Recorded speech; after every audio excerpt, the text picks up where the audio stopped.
as we continue our player reviews, and it's double trouble today. Jalen Beeks and Colin Poche, and then to close out the show, like we usually do on Fridays, as much as we can, baseball trivia and Name That War. We're talking lefties today, so get uncomfortable, people. Let's start right now. You are Locked On Rays, your daily Tampa Bay Rays podcast, part of the Locked On Podcast Network, your team every day. Hello, my name is Kevin Weiss. I'm Ulises Sambrano. And we are the host of the Locked On Rays podcast, part of the Locked On Podcast Network. Thank you for making Locked On Rays your very first listen every day. And remember, Locked On Rays is free and available on all platforms, including YouTube at Locked On Rays. Today's episode is brought to you by BetOnline. BetOnline has you covered this season with more props, odds, and lines than ever before. BetOnline, it is where the game starts. Now, Ulises, typically, or what we've done earlier this week, we've dedicated a full episode to a player for their 2022 review, i.e. Randy Arozarena merited his full episode. So did Shane McClanahan. But it's hard to do that with every player on the Rays roster. So more of those, I hate to say bit player, but smaller impact players. We're pairing them up, putting them together, and kind of more rapid fire player reviews with, for example, Jalen Beeks and Colin Poche and several others on the Rays roster. While a guy like, I don't know, let's see. Drew Rasmussen will merit his own episode. Exactly. I mean, and usually with these combined episodes, it'll be bullpen guys just because of how the roster construction works.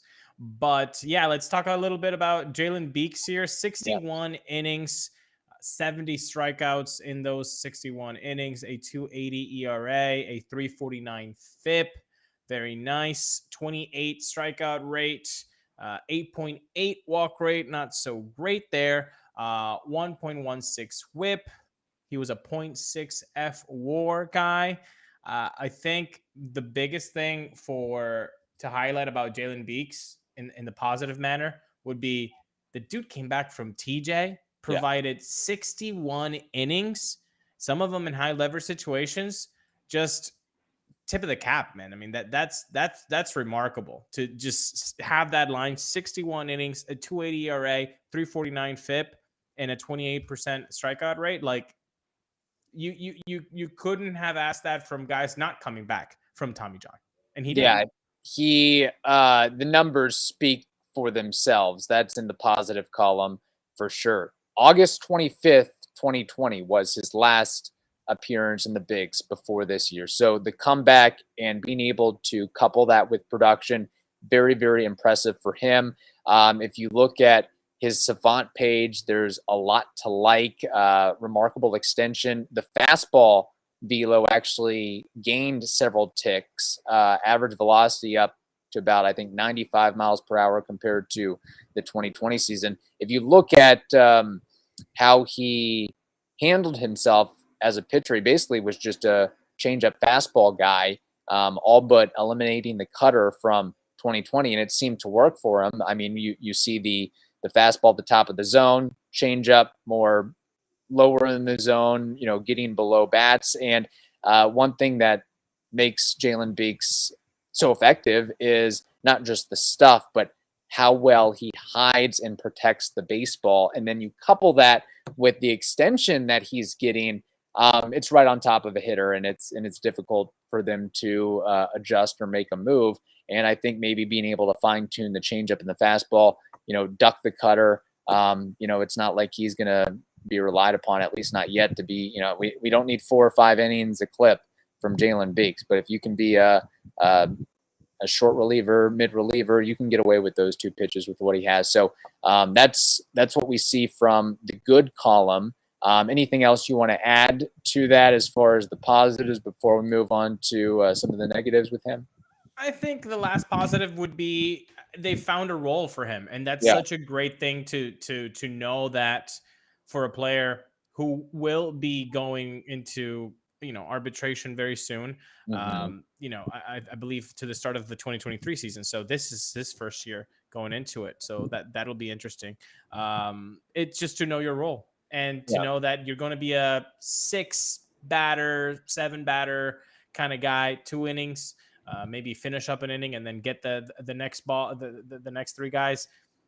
I think that's a valuable thing to know your role, and the Rays have carved it up for him, and he succeeded in this role. Yeah, and I think that's so important, especially for a guy that's coming back from injury and just trying to get his feet wet and settled in. Like, hey, this is what we're looking for you. We're going to try to get you into as comfortable as a spot as possible, as opposed to, there's some guys that they're comfortable with of, hey, we might pitch you in the 4th inning. We might pitch you as an opener. We might pitch you in the 9th inning. We might move you all around. And, they might do that with Jalen Beeks, but at least telling him that, hey, just 5-6 batters, that's all we need from you. And Right. And that works. And there is absolutely, not everybody on the roster can be Tyler Glass now. Not everybody on the roster can be Jeffrey Springs. So he was clearly a very valuable part of this Rays team. Now, as far as, what didn't go so well for Jalen Beeks, I've got really 2 things, and you mentioned it briefly. His walk percentage skyrocketing from that 2020 campaign. And then, unfortunately, he did deal with an injury in mid-September where he got hurt. His right leg tightened up on him, and that wasn't good for him. No, it wasn't. And to go back on the walk rate, it ballooned to like almost double. Kevin. Yeah, it was at around 4.9 and went to 8.8. So that's a big jump, and I don't know if it has to do with the fact that he changed the repertoire, or he trying to get the rust a little bit off, maybe not being so confident with lefties too. If you look at the breakout against lefties, it's not pretty. I mean, the whip in only 17 and a third innings, it goes to 1.27, so almost 1.3 whip against other lefties. And that can't happen. You're supposed to get those guys. Yeah. If you're telling me that those are going to be your righty, like, you can understand, but against your lefties, and you're a lefty guy who hides the ball well, what's going on? Right. What's going on? So that would be the negative. Is the split's not really working for him, the getting injured, and the walks really not working for him. Now, you mentioned it as well.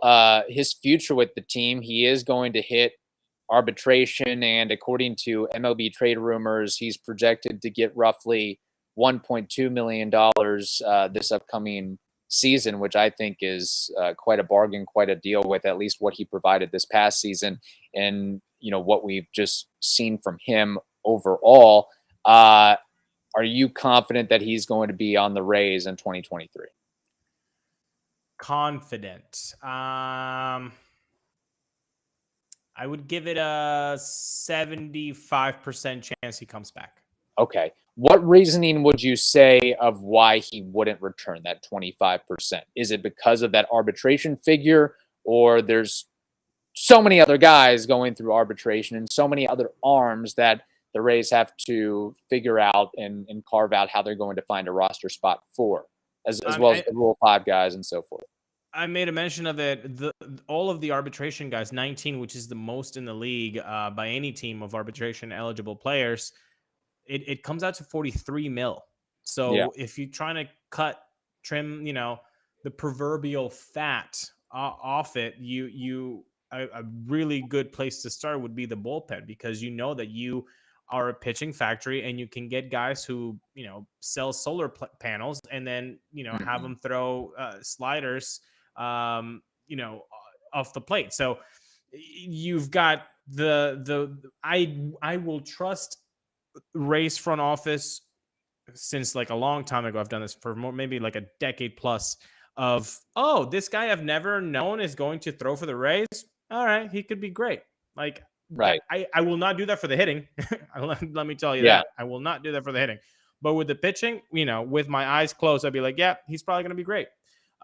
So that's one way that, he couldn't come back, because you get a guy from the Rule 5 eligible, like maybe a guy like Colby White, even though he's not going to be available until maybe perhaps June.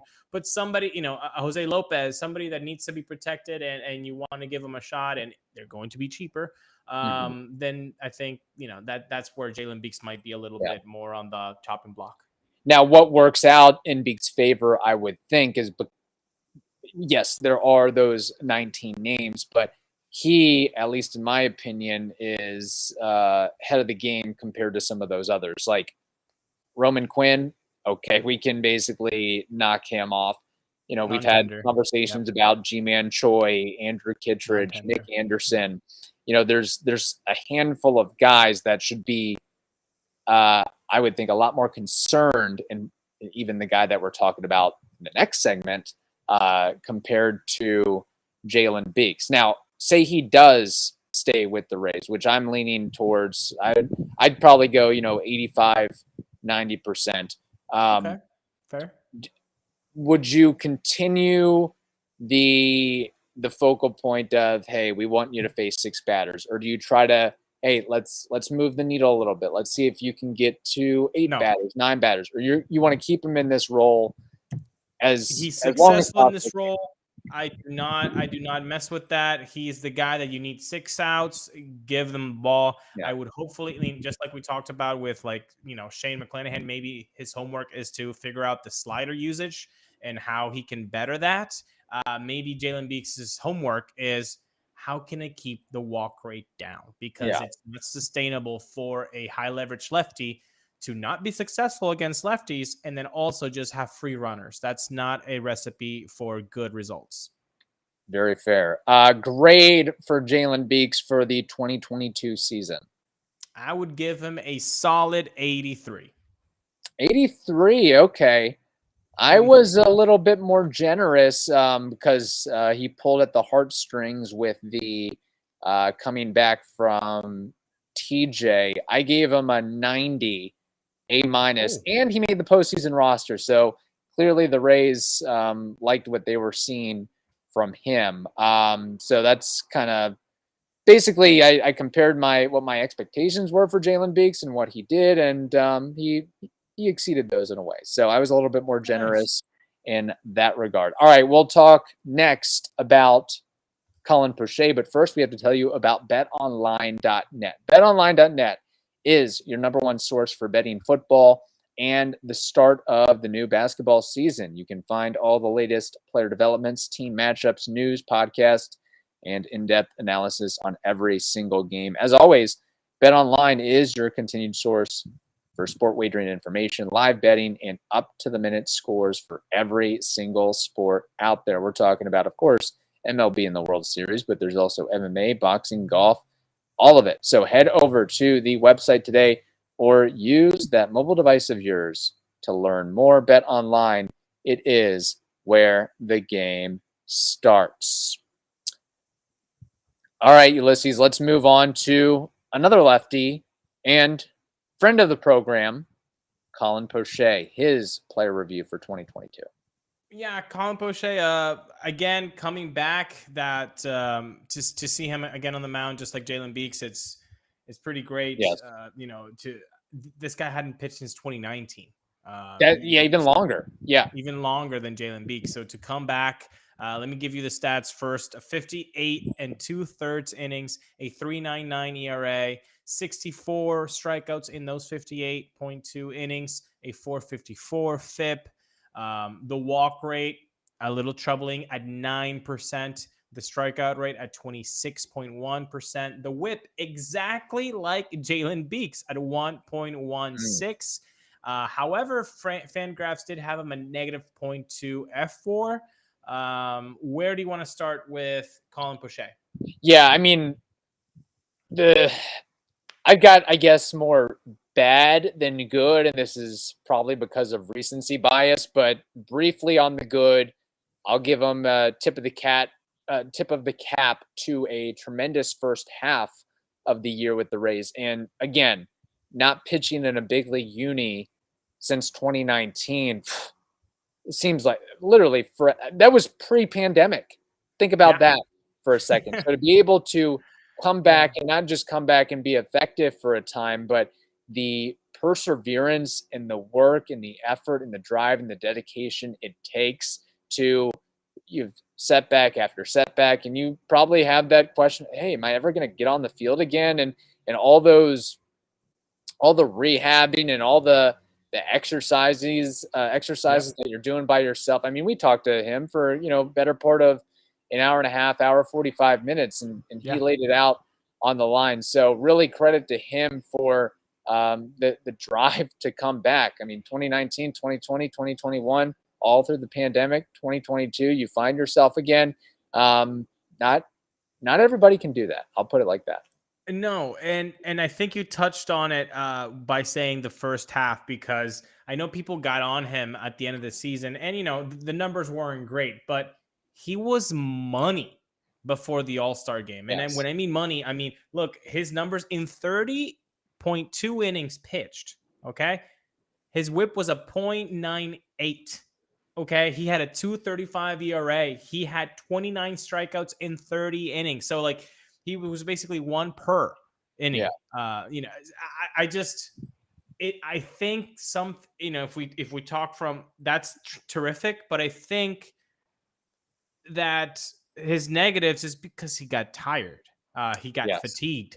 I think he might have lost some steam, and ultimately, I don't know if the usage of him was the right one. I know that the Rays don't care about labels and, this guy will have a save and you get a save and you get a save. Oh, rookie that we just picked up from waivers, you get a save. I understand that. It's cute. Yeah. It's quirky. We like it, whatever. But, I think maybe sometimes you can rein in a little bit. And when a guy's coming off 3 years of not pitching professionally, and he's done a great job for you pre-All-Star game, just kind of taper your expectations. Like, don't put him in situations where he's going to give up a walk-off home run and then the next day face the same guys. Like, you don't think that's psychologically negative for him to just have to relive the same thing against the same batters on back-to-back days? For that one, you can go roll the tape back. That was a Kevin Crash moment, and I said it back then. That was a Kevin Crash moment. That wasn't a Colin Poche moment. That might very well be true of more of an indictment on the usage of Colin Poche as opposed to Colin Poche himself. Again, I mean, you can make the argument, hey, he's a professional. You got to be put in any situation, but considering the circumstances, now maybe again, I don't have the roster sheet in front of me or who was available, who wasn't available, but I would think that, I guess the line of thinking for the Rays would have been, well, he's really been on fire this first half. Let's give him a shot in more high leverage. We got pitchers going down like flies. We don't have a lot of other options out there, so let's roll out Colin Poche. So I think there's an argument to be made for that. But the fact of the matter is, whatever line of sand that you're on, he wasn't good when it came to those high leverage situations, when it came to those 1-run ball games, whether it was the 7th inning or the 9th inning. I mean, that's kind of the memory that you have of Colin Poche's, a sour taste in your mouth of, hey, the Rays are up 3-2 or they're down 3-2, and Colin Poche gives up a dagger, and not in a good way.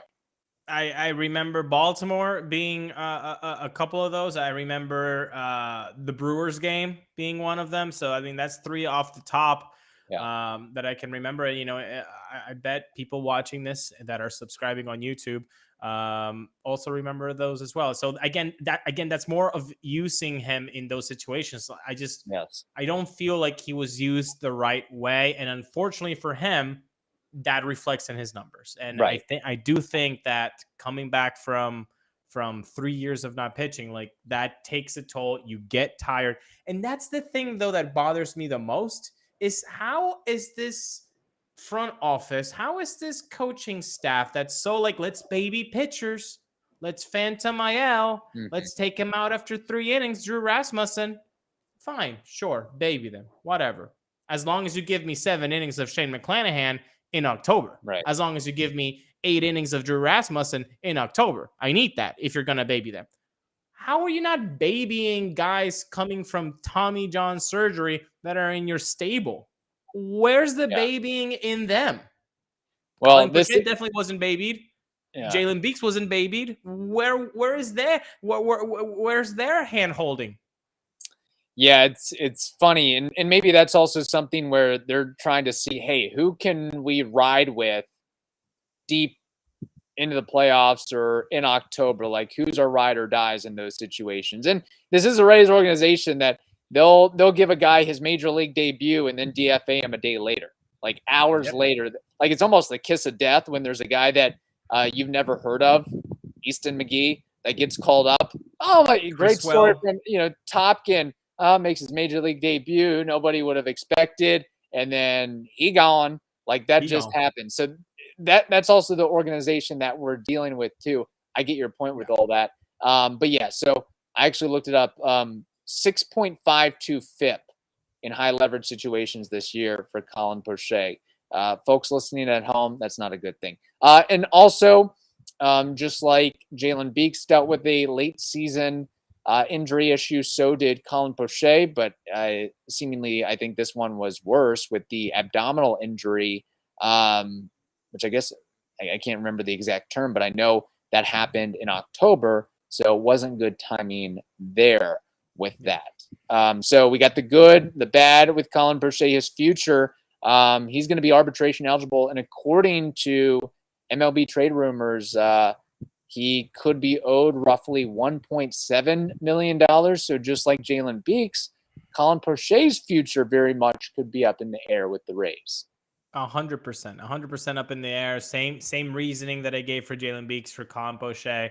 You can get people that are cheaper that would be able to maybe perhaps give you the same thing. And if you can't find a 1-for-1, well, there are the Chris Wills, there are the Easton McGee's, there are the Jimmy Yacobonis that you can just kind of combine, mix and match, and get 58, 60 innings out of 4 guys that you DFA'd, and you pay minimum salary and treat them like spare parts. Yeah, that's kind of the Rays MO there. So you gave a percentage stay or go with Jalen Beeks, 75%, feeling he stays 25%. You think he goes. Colin Poche, is it 75-25? Is it 50-50? Is it the other way? Is it 25% chance he stays, 75% chance he gone? I would say 60% he stays. Okay. Drop it down by 15 points. Fair enough. 60. I think that's just because of the post All-Star, performance. Yeah. I would say 60%. That's fair. Yeah, and that's probably what I'd put it at. I mean, I'm almost down to 50-50 though. I just have no idea. You just never know with the Rays. All right, so grade for Colin Poche for 2022. I'm gonna give him a solid C. 75. Okay. Man, I guess the heartstrings are pulling at me today. Friend of the show. Yeah. Hadn't pitched since 2019. I mean, the numbers as a whole, they're not the best for a reliever, and we definitely saw some really tough moments from him. But all told, I'm going to give him a B-. I'll give him a 82. Wait, so 82, 75, that's what, 7-point difference. So cut that by half. That's 3.5. So really, he has a 78.5, which says a 79 plus 1 point extra credit for being on the show. Look at that. He gets a B-. Very good. How about that? Hey, there we go. Good stuff. All right. So that's our player reviews of Jalen Beeks and Colin Poche. I kind of like this rapid fire with the relievers and more of the smaller, I shouldn't say smaller, but guys who don't provide as much of an impact as the bigger names that we're used to. Wander Franco probably going to merit his own episode, for example. Sean Armstrong, probably not. So anyway, so we have that out of the way. Just trying to get through all these player reviews before transaction season happens. But so we'll move along. November is going to be player review heavy, guys, and you'll enjoy them because we're going to put a lot of effort in trying to find the knick-knack little numbers that make you tick. That needs to be a new thing. We have No Shave November, maybe, player review season or whatever. I'm sure somebody can come up with something more clever. But all right, it being a Friday, baseball trivia, name that war. Ulises, you have baseball trivia. I have named that war. What is your trivia question today? Well, I felt cheeky. We crossed the 500 subscriber count on YouTube. Everybody, Hey, yeah, there we go. the crowd goes nuts. They're wild. They can't believe it. Are you kidding me? Yeah, we are at 506 subscribers. So Actually, that's I know great. who the 500th subscriber is. You won't believe this. Pat Burrell. That is the 500th subscriber. You want to, dude, if we get Pat Burrell on the show, like, we bleeping. We bleeping. I mean, 100%. Anyway, so I wanted to be cheeky because we crossed a 500 count on YouTube. And if you haven't subscribed, guess what? What a great time to hit that button. It's free and we don't annoy you. We just give you episodes. We give you Rays content, which I know you like because you're listening to this or watching it. Anyway, my trivia question for today is there are 19 ball players that are in the 500 club for home runs. Okay. I need you to name 9 of these 19 guys. And by I mean 500 club, I mean that they're in the 500 rank. I mean from 500 to 599. I'm not looking for the 600 guys. I don't care about those. I need the ranking from 500 to 599. There are 19 of those names. I need you to give me 9. That makes it much more difficult. It does. It does indeed. Speaking of Phillies, Mike Schmidt. Mike Schmidt is correct with 548. Frank Thomas. Frank Thomas is correct. 521. Okay. I might be undershooting him, but Rafael Palmeiro. He is correct. 569. Very nice. Okay.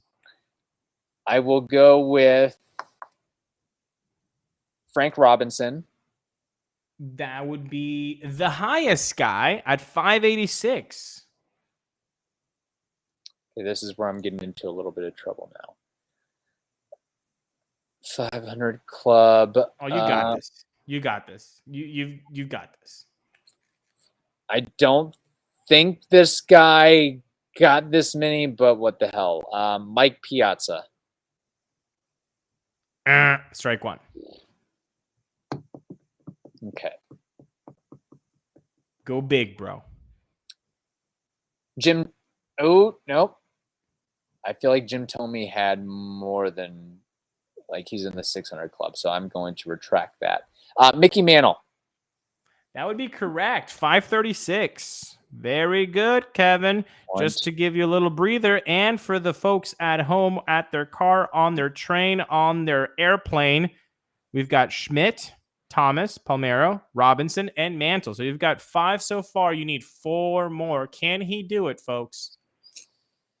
I would like a hint, but that's selling out. It is. And you only have 1 strike. Let me see if I can run. I would love to say Fred McGriff, but I can't say him. Gary Sheffield. That would be correct. Tampa's own Gary Sheffield with 509.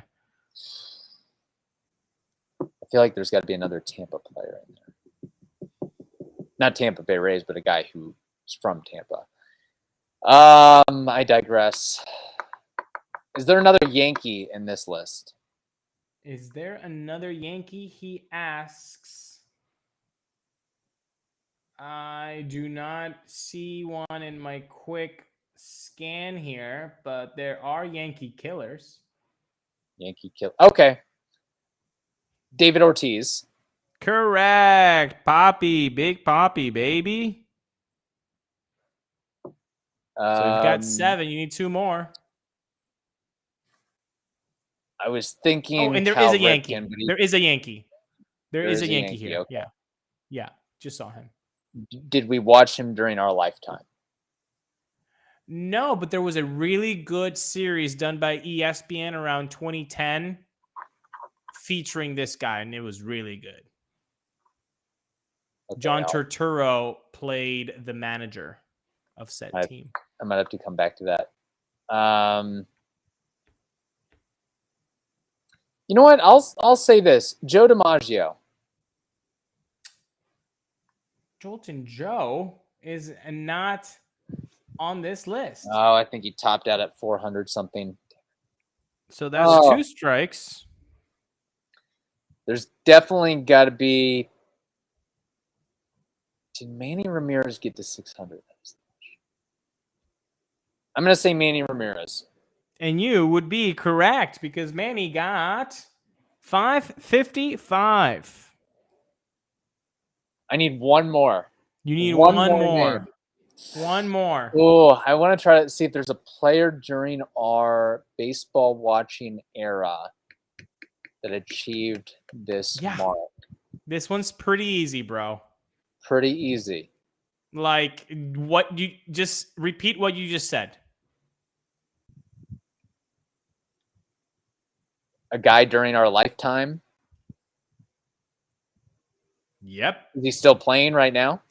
Mm-hmm. Well, it's not Albert Pujols, I can tell you that. It is not, so it must be. Not Albert Pujols. Right-handed hitter, I assume? Best right-handed hitter I've followed his career. Oh, yeah, there's the hint. Miggy Cabrera. With 507. Very, very good. I know you mentioned Fred McGriff. He was at 493. So just a little bit outside. And friend of the program, Nelson Cruz, 459. So how about that? Can you list the other names in the 500 club? Yes. So Mark McGuire, 583. Harmon Killebrew, Twins legend at 573. Reggie Jackson was the Yankee we were talking about, 563.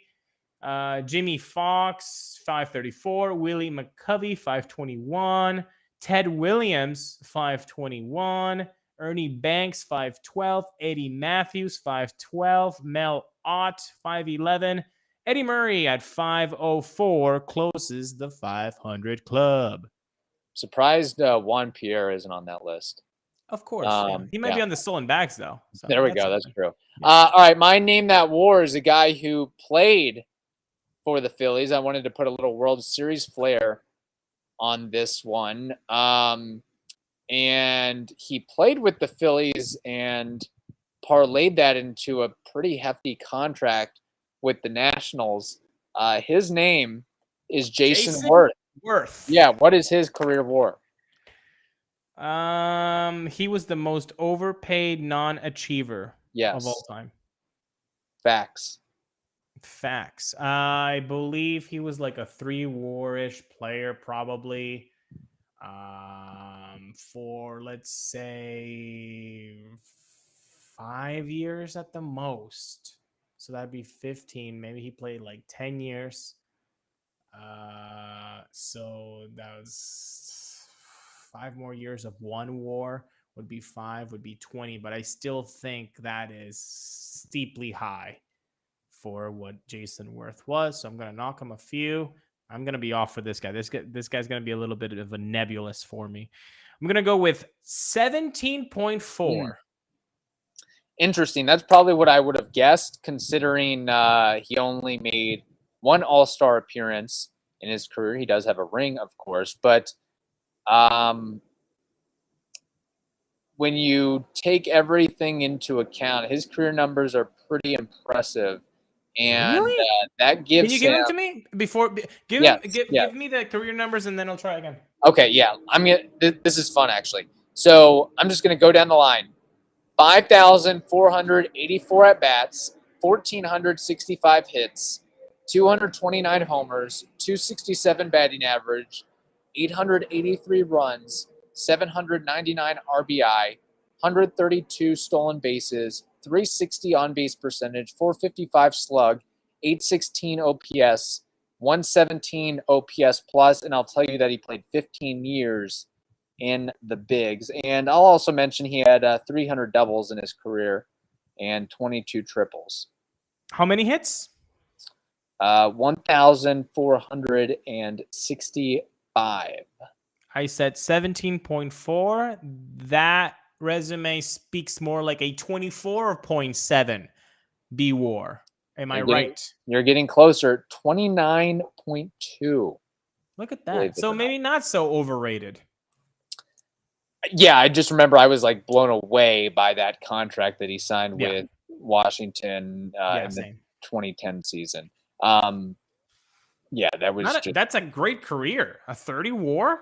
Again, 99.5% of ball players out there would love that career and love his bank account as well. Also, they would love that more. Yes. They would love that more. Yeah. At the time of his retirement, his 85.161 stolen base percentage was the 5th highest in MLB history. So he was sort of the anti-Randy Arozarena with 132 stolen bases and just 23 caught stealings in his career. So there were years where he stole 20 bags and was caught only once in that season. Okay. So like remarkable. So you know what? The Rays are missing a coach right now, a bench coach. Yeah. Maybe bring in another coach, a stolen base coach. And could that stolen base coach be Jason Worth? He's made his money, so Stu doesn't have to empty the bank account. Bring Jason Worth, talk to the boys. Listen, first of all, don't get caught. That's number one. Rule number one about stealing bags, do not get caught. Rule number 2 about stolen bags, do not get caught. Simple as that, folks. Yes. And Jason Worth, I guess he has other endeavors besides baseball because he now works as an organic farmer in Illinois. So I guess he's liking that he doesn't want to be, he wants to be away from people, evidently, if he's going to be an organic farmer. He told us. He told us with the beard. He told us with the beard this is what he would be doing. So good for him. I'm sure that he composts. Yeah, just don't put him behind the wheel of a car or a tractor. He's had some issues with that in the past. Anyway, that's trivia. Great trivia question. And name that war as well. He had a little soul patch on his BREF page. Not a big fan of that. Anyway, hope you all enjoyed. We'll be back next week with more episodes of the Locked On Rays podcast. As always, thank you for making us your first listen every day. Now make your second listen the Locked On Today podcast. That is also free and available on every single platform. Hope you all have a wonderful day. Stay safe, and we will talk to you next week.